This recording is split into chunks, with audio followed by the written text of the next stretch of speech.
24절 말씀. 하나님께서 그들을 마음의 정욕대로 더러움에 내버려 두셨다. 26절 말씀, 오늘 주시는 말씀. 하나님께서 그들을 부끄러운 욕심에 내버려 두셨다. 28절 말씀. 또한 그들이 마음에 하나님 두기를 싫어하며 하나님께서 그들을 그 상실한 마음대로 내버려 두사. 계속 하나님께서 내버려 두셨다, 이렇게 말씀하고 계십니다. 하나님께서 내버려 두신다, 방치하신다, 유기하신다, 포기하신다, 이제는 신경 쓰지 않으신다, 이런 말을 하려고 바울이 3번이나 반복해서 이 말을 하고 있는 건 아닙니다. 사람들이 그들의 마음의 정욕대로 더러움에 내버려 두신 하나님을 원망하라고 이 말씀하신 것이 아닙니다. 그들의 몸을 서로 욕되게 하신 것은 25절 말씀, 그들이 하나님의 진리를 거짓 것으로 바꾸어서 피조물을 조물주보다 더 경배하고 섬겼기 때문에 하나님께서 내버려 두신 겁니다. 오늘 본문 말씀 이렇게 시작합니다. 이 때문에 하나님께서 우상 숭배와 음행, 서로의 몸을 더럽게 하는 것, 욕되게 하는 것, 이것은 아주 밀접하게 연결되어 있습니다. 선지자들은 이스라엘이 타락한 원인을 항상 이 2가지를 가지고 지적했습니다. 우상 숭배와 성적인 범죄, 음행을 지적합니다. 물론 다른 죄악도 있었습니다. 그러나 그 핵심에는 언제나 우상 숭배와 음행이 있었습니다. 아모스 시대의 공의가 무너진 사회의 그 근원도 우상 숭배와 음행 때문이었습니다. 우리는 민수기 25장 기사를 놀랍게 듣습니다. 이스라엘의 남자들이, 이스라엘이 광야 생활을 마치고 40년 만에 젖과 꿀이 흐르는 가나안 땅을 지척에 둔 시딤이라고 하는 지역에서 모압 여인들과 음행하고 바알 부호를 숭배하다가 하나님께서 연병을 보내셔서 2만 4천 명이 죽습니다. 아론의 손자요 엘르아살의 아들이었던 비느하스가 간음을 일삼는, 음행하는 남녀를 죽이지 않았다면 하나님은 심판을 거두지 않으셨을 것이고 이스라엘은 가나안 입성을 눈앞에 두고 멸절되고 말았을 것입니다. 이스라엘 백성들이 광야 40년 동안 하나님을 10번이나 원망했습니다.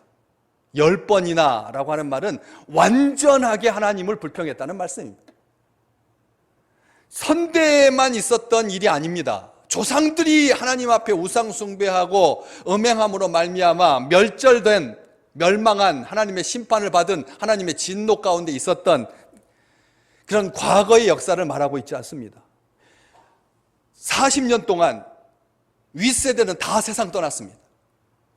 그리고 가나안에 들어간 사람들은 하나님께서 보내주신 사람들, 여호수아와 갈렙이 연장자였고 다 40세 미만이었습니다. 이집트에 나올 때 태어났던 사람들은 아무도 못 들어갔습니다. 다 청장년이었다는 것입니다. 그런데도 그들은 모압 여인들과 음행을 일삼았고 우상 숭배하다가 연병으로 2만 4천 명이, 사망자가 2만 4천 명이면 지금 얼마나 큰 숫자인지를 우리는 새삼 느낄 수가 있습니다. 로마 제국은 우상 숭배의 나라였습니다. 다신교를 신봉했습니다. 왜요? 이 신도 마음에 들고 저 신도 마음에 들고, 혹시라도 이 신 마음에 들었는데 다른 신 섬기지 않았다가 전쟁에 나가서 배가 뒤집히지 않을까 싶어서 모든 신, 만신을 섬겼습니다. 다신교주의 사회였습니다. 심지어는 황제까지 숭배했습니다. 그러자 사회가 어떻게 되었나요? 성매매와 남색문화, 힘과 육체를 숭배하고 남근을 숭배하고 검투사와 같이 쾌락과 향락을 추구하는 그런 사회가 되고 말았습니다. 군대 내에서는 동성애가 만연했고, 그러면서 이를 통해서 전우애가 강해졌기 때문에 로마가 제국이 될 수 있었다, 말도 안 되는 소리를 공공연하게 자랑하고 다녔습니다. 그리스는 어린 남자아이와 동성애를 합법적으로 인정해주는 후견인 제도가 있었습니다. 만연되어 있었, 만신창이가 되어 있었습니다. 우상 숭배는 하나님을 마음에 두기 싫어하는 것입니다. 하나님의 진리를 거짓 것으로 바꾸는 것입니다. 하나님 대신 피조물을 섬기는 것입니다. 바꾸는 것입니다. 바꾸는 것입니다. 바울은 오늘 순리를 영리로 바꾸었다, 이렇게 지적하고 있습니다. 우상 숭배는 하나님께서 가증히 여기시는 죄입니다. 우상 숭배에 빠지면 마음의 정욕대로 더러움에 사로잡혀서 서로의 몸을 욕되게 하는 죄를 범하게 됩니다. 우상 숭배는 사람들을 성적으로 타락하게 만듭니다. 우상 숭배하는 나라치고 성적으로 문란하지 않은 나라 없습니다. 하나님만을 섬기는 나라는 성적으로 문란하지 않습니다. 거룩한 주의 백성들이 사는 나라는 순결합니다. 바울은 마음에 하나님 두기를 싫어하는 사람들의 죄를 26절 이하 쭉 계속 기록하고 있습니다. 무려 22가지의 죄를 나열하고 있습니다. 그런데도 가만히 보시면 그 22가지 죄 중에서 유독 성범죄에만 43%의 말을 사용하고 있습니다. 나머지 21가지 죄는 그냥 지나갑니다. 그냥 지나갑니다. 모든 불의, 추악, 탐욕, 시기, 살인, 분쟁, 사기, 이렇게 간단하게 지나갑니다. 근데 성범죄만 43%, 거의 반에 육박할 만큼 강조해서 지적하고 있습니다. 왜 그럴까요? 왜 그럴까요? 다른 죄는 무시해도 되고 성범죄만 죄인가요? 왜 이렇게 강조하고 있는 것입니까? 이유는 딱 한 가지입니다. 모든 죄의 뿌리가 음행으로 말미암기 때문에 그렇습니다. 모든 죄의 시작은 하나님을 버리고 우상을 숭배하는 것이 첫 번째 단추이고, 그리고 우상 숭배하는 사람은 음행을 밥 먹듯이 일삼게 되는 것이죠. 그래서 다른 죄는 따져볼 필요가 없다는 것입니다. 두 가지를 잡지 않으면 뒤쪽은 영원히 온 세상을 교란하고 그리고 사람들을 죽게 만들 것입니다. 우리는 이 시대를 살고 있습니다. 아마 다른 어떤 시대보다도 오늘 이 말씀이 왜 우리가 복음 앞에 다시 서야 되는가? 복음이라고 하는 것은 무엇인가? 생생하게 깨달을 수 있는 강조요, 그리고 강력한 주장입니다. 하나님과의 관계에서 실패하면 다른 피조물과의 관계는 볼 것도 없습니다. 하나님 관계가 무너지면 피조물, 특별히 사람과의 관계에서 치명적인 죄를 범하게 되죠. 어떻게 알 수 있습니까? 27절 말씀, 그와 같이 남자들도 순리대로 여자 쓰기를 버리고. 얼마나 더러운 말입니까? 여자를 쓴다고 표현하고 있습니다. 여자를 쓴다. 여자가 사람이 아니다는 것입니다. 성적인 대상일 뿐이라는 것입니다. 물건 중에 하나라는 것입니다. 인격이 없다라고 하는 것입니다. 여자를 쓰기를 버린다. 더 이상 하나님의 형상으로 존귀한 존재가 아니라는 것입니다. 돕는 배필이 아니라는 것입니다. 뼈 중에 뼈요, 살 중에 살이라고 하는 것은 옛날 하나님께서 창조해 주셨던 에덴 동산에나 있는 화석과 박물관에 저장된 그런 용어이지 더 이상 사람이 아니라는 것이죠. 수단이며 욕망의 배출구일 뿐이라는 것입니다. 성적 타락은 인격적인 타락을 반드시 동반하게 되어 있습니다. 인격이 파괴된 사람은 이기적인 성관계, 즉 성도착에 빠지게 됩니다. 성도착은 성에 도착했다는 뜻이 아닙니다. 성도착이라고 하는 말은 비정상적인 성관계를 말하는 것입니다. 하나님은 증오하십니다. 동물과 교접하는 것, 수간, 친족과 간음하는 것, 특별히 남자가 남자를 향하여 부끄러운 짓을 하는, 여자가 여자를 향하여서 부끄러운다는 말은 거의 없고 다 남자가 남자와 더불어 부끄러운 일을 행한다라고 기록하고 있습니다. 많은 부분 이 성도착은 정상이 아닌 순리를 영리로 쓰는 비정상입니다. 육체의 탐욕과 방탕과 쾌락을 추구하는 성적 탐닉은 성적 타락의 극치요, 죄 중에 죄입니다. 모든 가증한 일의 원인이고 아주 강력한 전염성이 있습니다. 한 나라도 자유로울 수 없습니다. 민족도 없습니다. 국경도 없습니다. 바다도 없습니다. 어쩌면 이렇게 한결같이 서로의 몸을 더럽게 할 수가 있을까 싶을 만큼 얼마나 강력한지 모릅니다. 코로나19 음행하고 비교하면 아무것도 아닙니다. 음행 때문에 24,000명이 하루에 죽었는데 코로나19하고는 비교도 안 됩니다. 3개월 누적 수가 200명도 안 됩니다. 우리나라 사망자의 수가 200명도 안 됩니다. 음행 때문에 죽는 것입니다. 비교가 안 되는 것입니다. 열왕기상 14장 24절 그 땅에 또 남색하는 자가 있었고 이 남색, 남자가 남자와 더불어 부끄러운 일 하는 그걸로 끝났습니까? 여호와께서 이스라엘 자손 앞에서 쫓아내신 국민의 모든 가증한 일을 무리가 본받아 행하였더라. 성적으로 타락하면 하나님께서 가나안 족속의 그 가증한 일 때문에 자식을 몰래 제상에게 바치기, 제단에 바치기 위해서 불 가운데로 다니게 하는 자기 자식을 불태워서 죽이는 겁니다. 이번 한 주간 동안 우리 여행 가방에 갇혀있던 아이를 생각합니다. 이 더운 여름에 아니 인간이기를 포기한 거죠. 인간이기를 포기한 것입니다. 어떻게 여행 가방에다가 자기 새끼를 집어넣어서 죽일 수가 있다라고 하는 말입니까? 가증한 일입니다. 하나님께서 혐오하는 일입니다.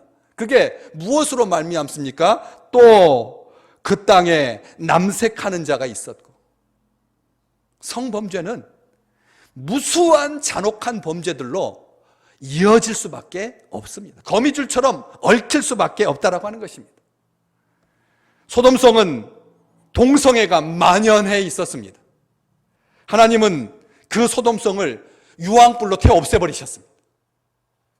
이 지구상에서 아예 흔적도 남지 않게 하나님께서 심판하셨습니다. 홍수 심판 이래 하나님께서 한 도시 전체를 불태워버린 사건은 전무후무합니다. 그만큼 하나님은 창조 질서를 거스르는 동물과 친족과 동성과의 음행을 증오하신다라고 하는 것을 보여주신 것입니다. 지금도 영어권에서는 동성애자들을 소도마이시라고 합니다. 소돔 사람들이라는 뜻입니다. 천사가 와서 롯을 그 죄악의 도성에서 꺼내려고 할 때 그 도시의 남자들이 그 천사와 성관계를 맺겠다고 했던 참으로 참혹한 일들이 그 땅에서 있었지요. 나중에 수도 없이 시간이 지나고 나서 베드로 사도가 이렇게 기록으로 남겼습니다. 베드로후서 2장 6절 소돔과 고모라 성을 멸망하기로 정하여 죄가 되게 하사 후세에 경건하지 아니할 자들에게 본을 삼으셨노라. 하나님께서 그 소돔과 고모라 성을 멸망하여서 죄가 되게 하셨다. 후세에 경건하지 아니하는 자들에게 본을 삼으셨다. 유다서 1장 7절 소돔과 고모라와 그 이웃 도시들도 그들과 같은 행동으로 음란하며 다른 육체를 따라가다가 영원한 불의 형벌을 받음으로 거울이 되었느니라. 소돔과 고모라뿐만 아니라 그 이웃 도시들 어떤 도시입니까? 폼페이를 기억하십시오. 베수비오 화산이 폭발해가지고 1세기 때 이 지구상에서 영원히 감춰져 버린 2000년 동안 화산재 밑에 있었던 그 도시. 사람들은 왜 그 도시가 멸망했나? 자연재해입니까? 자연재해입니까? 그 발굴 물건들을 속속 발견하고 있는데 동물과 교접하는 동상, 동성애, 가관, 난리가 아닙니다. 어린 자녀들과 함께 그 지역을 같이 여행하기가 이게 말이 안 되는 음란함의 극치를 달리고 있습니다. 자연재해가 아니라는 것입니다. 하나님께서 그 음란하며 다른 육체를 따라가다가 영원한 불의 형벌을 받음으로 거울이 되게 하시려고 그렇게 심판하신 것입니다. 많은 시간이 지났습니다. 베냐민 지파 사울의 고향 기브아 사람들도 똑같은 짓을 행합니다. 여행 중에 밤이 되어서 그 마을 자기 마을에 숙박한 레위 사람들에게 동성애를 요구합니다. 레위인 남자 레위인에게 그 마을의 남자들이 동성애를 요구하죠. 거절하자 그의 첩을 윤관하여 밤새도록 윤관하고 새벽 미명에 문턱에 와서 탈진해서 죽습니다. 그리고 그 시신을 12토막 내서 각 지파에 보내죠. 그리고 하나님은 베냐민 지파를 전멸시키십니다. 남자들을 다 죽이십니다. 그리고 600명만 남겨두시죠. 전체 지파 중에서 진멸하다시피 하나님께서 심판하십니다. 하나님께서 심판하신 것입니다. 하나님은 분명하게 우리에게 말씀하십니다. 레위기 18장 22절 같이 읽어볼까요? 너는 여자와 동침함 같이 남자와 동침하지 말라. 이는 가증한 일이니라. 남자들에게 하는 말입니다. 남자들에게 하는 말입니다. 가증한 일이다. 레위기 20장 13절 누구든지 여인과 동침하듯 남자와 동침하면 둘 다 가증한 일을 행함인즉 반드시 죽일지니 자기의 피가 자기에게로 돌아가리라. 바울은 그 말씀 그대로 27절에 그들의 그릇 때문에 상당한 보응을 그들 자신이 받았느니라. 저는 바울이 왜 이렇게 말을 순화시켜서 말하나? 가증한 일을 행했으니까 하나님께서 심판하시리라 이렇게 해야 되는데 그들의 그릇 때문에 상당한 보응을 그들 자신이 받았느니라. 이 상당하다라고 하는 말이 마땅하다는 뜻입니다. 마땅한 벌을 받았다는 뜻입니다. 이미 심판을 받아서 죽었다는 뜻입니다. 소망이 없다는 뜻입니다. 하나님께서 버리시면, 유괴하시면, 우상 숭배하다가 지 멋대로 행하도록 하나님께서 방치하시면 사람은 죽을 수밖에 없고 망할 수밖에 없다는 것입니다. 하나님께서 다 드러나게 하십니다. 싹 드러나게 하십니다. 하나도 감추지 않으십니다. 하나님께서 심판하십니다. 수치와 부끄러움을 당하게 하십니다. 그래야지 죄를 끊을 수 있기 때문입니다. 죄악을 끊지 않으면 망하게 되어 있습니다. 잠언 6장 27절에서 29절 말씀에 보면 사람이 불을 품고서야 어찌 그 옷이 타지 않겠으며 사람이 숯불을 밟고서야 어찌 그의 발이 되지 않겠느냐. 남의 아내와 통간하는 자도 이와 같을 것이라. 그를 만지는 자마다 벌을 면치 못하리라. 남의 아내와 통간하는 자도 똑같이 타버리고 만다. 없어지고 만다. 소멸되고 만다. 하나님께서 심판하신다. 심지어 그 남자를 만지는 자도 하나님께서 벌 주시겠다. 분명하게 경고하고 계십니다. 바울은 순리대로 쓸 것을 바꾸어 영리로 쓴다. 이렇게 경고하고 있습니다. 여자가, 그들의 여자들, 우상 숭배한 사람들, 서로 몸을 더럽게 한 사람들의 여자들도 순리대로 쓸 것을 바꾸어 영리로 쓴다? 이게 남자를 성관계를 염두에 두고 한 말이 아닙니다. 순리라고 하는 말은 하나님의 창조의 질서이거든요. 이게 창조의 질서대로 쓰지 아니하고 순리대로 쓸 것을 바꾸어 영리로 쓴다. 하나님의 순리를 거스른다는 말입니다. 이 성범죄와 관련하여서 남자들이 차지하는 비율이 월등하게 높습니다. 여성들은 10%도 안 됩니다. 이 땅에 에이즈 환자들 많습니다. 에이즈의 중요한 원인은 남자가 남자로 더불어 부끄러운 일을 행함으로 말미암습니다. 98%가 남자입니다. 2%가 여자입니다.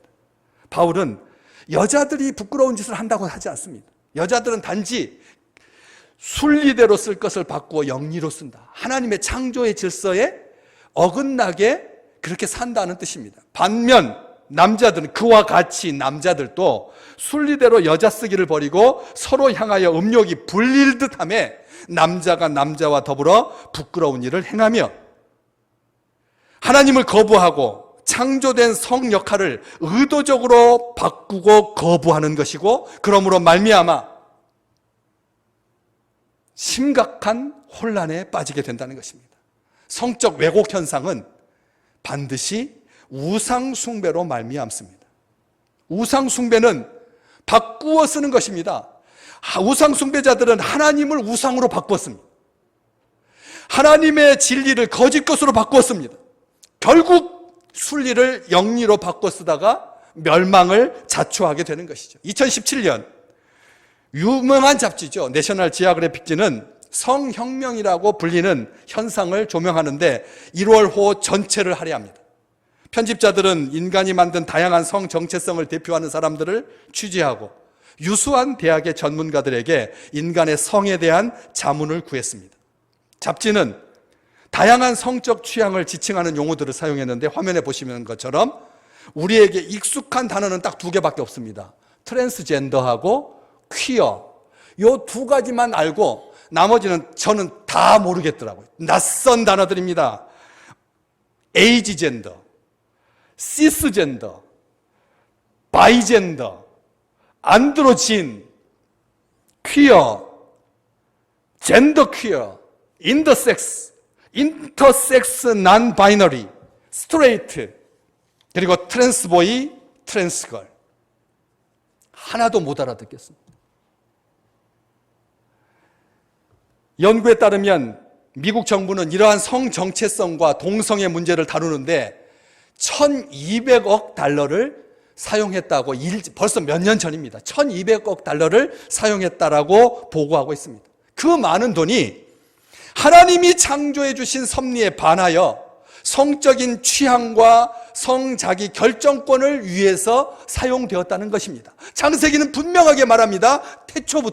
처음부터 하나님께서 사람을 남자와 여자로 지으시고, 하나님께서 처음부터 남자와 여자로 지으셨는데 사람들이 살고 보니까 나는 남자가 아닌가 봐, 나는 여자가 아닌가 봐. 올해 개봉했습니다. 코로나19 이 상황 속에서 톰보이라고 하는 영화가 나왔습니다. 톰보이라고 하는 영화는 어린 여자아이가 여자같이 안 살고 남장을 하고 다니는 겁니다.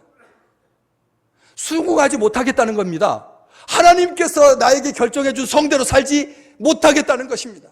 그래서 싫다는 것입니다. 왜 여자는 분홍 인형을 좋아해야 되고 남자는 로봇 인형을 좋아해야 되는가? 싫다는 것입니다. 거부한다는 것입니다. 한때 그런 시간들을 겪을 수 있다라고 하는 마음으로 보지만 이것을 잘 보여주는 것이라는 것이죠. 자기 마음대로 정한 성 정체성에 따라서 불편함 없이 살고 싶어하는 그런 마음들, 이게 우리로 하여금 이 세상이 왜 이렇게 혼란스럽게 되었는가? 가정도 마찬가지입니다. 아빠와 엄마라고 하는 고정관념이 없습니다.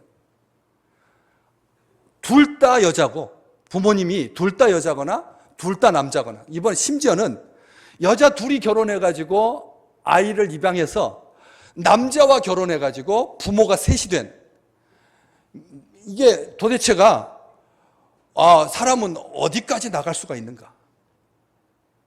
이게 진짜 인권의 문제이고 소수자의 문제인가? 보호받아야 하는가? 이것은 죄다라고 말하면 감옥 가는 시대가 되어가고 있습니다. 죄다라고 말하면 감옥 가는 시대가 되었습니다. 우리 이걸 보셔야 돼요. 우리가 주목하는 것은 바울이 동성애라고 확정해서 말하지 않습니다. 남자와 남자가 부끄러운, 여기 보시면 부끄러운 일을 행하여, 부끄러운 욕심에, 왜 부끄럽다라고 말을 쓰고 있을까? 왜 이게 부끄러운 것인가? 이 남자와 여자라고 하는 이 단어가 헬라어, 남성과 여성을 지칭하는 헬라어를 안 씁니다. 바울은 짐승의 암컷과 수컷을 지칭할 때 쓰는 용어를 사용하고 있습니다. 한국어는 그냥 남자와 여자인데 헬라어로 가서 보면 이것은 암컷과 수컷이라는 것이죠.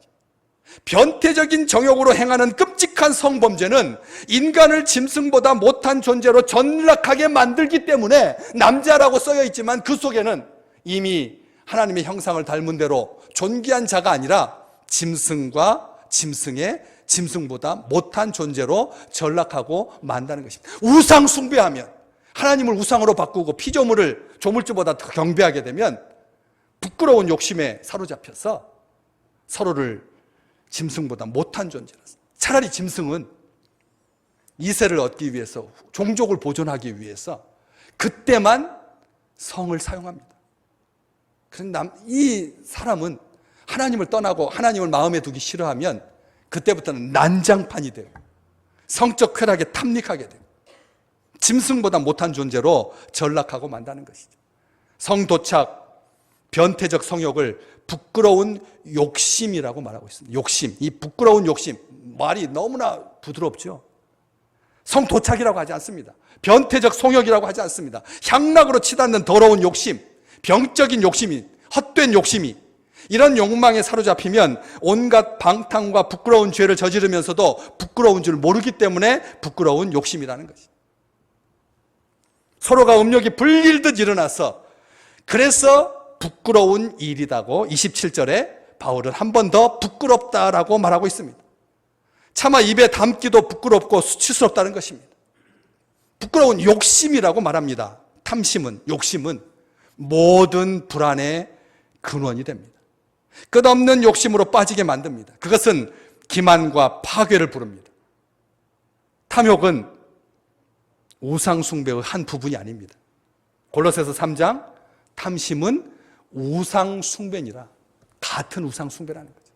성범죄가 자기의 만족, 하다 못해서 이젠 사람으로도 만족하지 못하고 짐승과 교접하고, 그리고 같은 남자가 남자로 더불어서 부끄러운 일을 하는, 자족하지 못하는, 하나님께서 주신 것을 만족하지 못한다는 것입니다. 마음에 하나님 두기를 싫어하면 자신의 만족을 위해서 살게 되고 결국은 하나님의 계획과 방식과 충돌할 수밖에 없게 되는 것입니다. 하나님을 마음에 두기 싫어하여서 우상숭배를 선택한 결과는 참담하기 그지없습니다. 32절 말씀, 우상숭배의 결과는 사형입니다. 죽음입니다. 이렇게 해당된다라고 하는 것을 사람들은 분명히 알고 있습니다. 그럼에도 불구하고 타락한 삶에 빠져들 뿐만 아니라 타락한 삶을 자랑하고 축혀 세운다는 거예요. 끊임없이 얼마나 전염성이 강하고 그것을 은근히 자랑하고, 그들이 나눈 그 SNS의 그 문자들, 여러분 말로 담을 수가 없는 거죠. 여자라고도 하지 않습니다. 그것이라고 말합니다. 그것이라고 말합니다. 부추기고 방조하고, 하나님을 버리고 거부한 결과는 마음과 생각이 어두워지고 허망해지는 것으로 끝나지 않습니다. 몸은 정욕에 이끌리게 되고 삶은 부끄럽고 비참해집니다. 부끄러움을 당하는 것, 고위직에 있다가 사표 내고 마는 것, 이것이 끝이라면 얼마나 다행이겠습니까? 좋겠습니까? 그러나 하나님은 분명하게 말합니다. 바울도 고린도 교회에 편지했습니다. 고린도전서 6장 9절 말씀 같이 읽어볼까요? 불의한 자가 하나님의 나라를 유업으로 받지 못할 줄을 알지 못하느냐. 미혹을 받지 마라. 음행하는 자나 우상 숭배하는 자나 간음하는 자나 탐색하는 자나 남색하는 자나, 뭐라고 되어 있습니까? 그게 불의한 자라는 것입니다. 그래서 18절에 하나님의 진노가 불의로 진리를 막는 사람들의 모든 경건하지 않음과 불의에 대하여 하늘로부터 나타나나니, 이렇게 문장을 시작하고 있는 것입니다. 사람 세계에서 끊어지는 것, 이 정도가 그들을 향한 심판이 아니라 하나님의 나라를 유업으로 받지 못할 줄을 알지 못하느냐. 미혹을 받지 마라. 음행하는 자나 우상 숭배하는 자나 간음한, 다 우상 숭배, 간음, 음행, 탐색. 여기 탐색은 연구하는 게 아닙니다. 탐색은 자기 몸을 변태적인 호색에 제공하는 남자를 일컫는 말입니다. 탐색은 연구가 아닙니다. 자기 몸을 변태적인 욕망에다가 제공하는 남자를 말할 때 탐색이라고 말합니다. 탐색하는 자나 남색은 동성애입니다. 예배소서 5장 5절, 예배소 교회에도 바울은 강조하면서 이렇게 썼습니다. 같이 읽어볼까요? 너희도 정녕 이것을 알거니와 음행하는 자나 더러운 자나 탐하는 자 곧 우상 숭배자는 다 그리스도와 하나님 나라에서 기업을 얻지 못하리니. 아멘. 아멘. 여기에 보시면 정녕 이것을 알라. 음행하는 자나 더러운 자나 탐하는, 이 탐하는 게 욕심이 아닙니다. 탐하는 게 남의 물건에 손대는 게 아닙니다. 다른 사람에게 속한 것을 가지기를 원하는 것이지. 남의 아내와 통간하는 자는 하나님께서 반드시 심판하신다 말씀하셨습니다. 사랑하는 성도 여러분, 6월 7월, 8월 저는 늘 말씀드립니다. 불쾌지수가 우리를 농락하지 않게 하라고. 불쾌지수가 우리를 농락하게 하지 말라고. 우상 숭배자, 이것을 우상 숭배라고 말하고 있습니다. 음행이 우상 숭배라는 것입니다. 남색이 우상 숭배라고 하는 것입니다. 탐색이 우상 숭배라고 하는 것입니다. 음욕이 불릴 듯하는 것, 더러운 것이라는 것입니다.